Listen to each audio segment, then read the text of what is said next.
how much headroom do you leave when mixing and mastering? Now, when mixing, I always aim for around -3 dB. Generally speaking, that's a kind of the magic number. You can go to -6. I like -3. It's a kind of a volume that's loud enough that you're quite easily can hear everything you're doing, and you've left enough headroom that you're not clipping. Perfectly fine.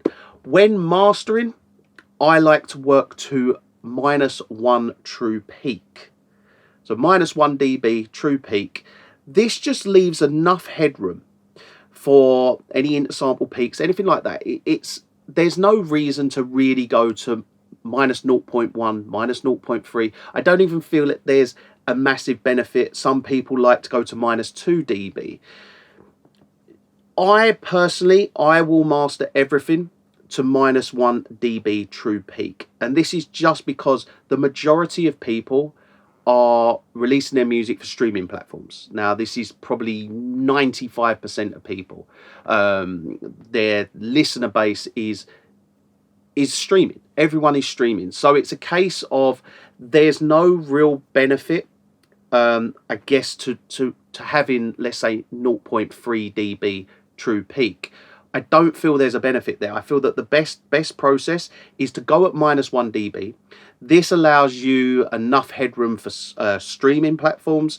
And what I used to do years ago was I used to give the clients 2 versions. One which was at 0.3 dB true peak, and then another which is at -1 dB true peak, which I would call a streaming master.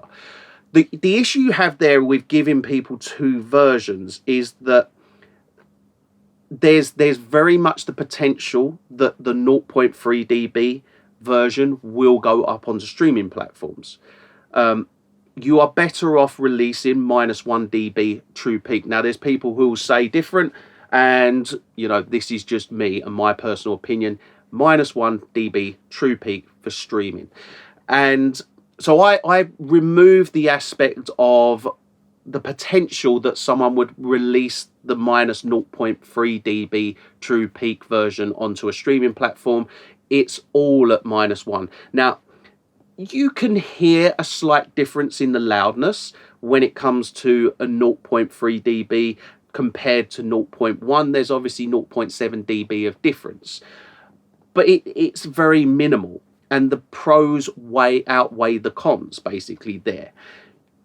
There's no harm in -1 dB true peak. So for mixing, I always aim for a headroom of around -3 dB. You can go down to -6 dB if you really want. If you're working in the box, it really doesn't matter, right? As long as you're not clipping, assuming you're working in 24-bit, no clipping, you're perfectly fine.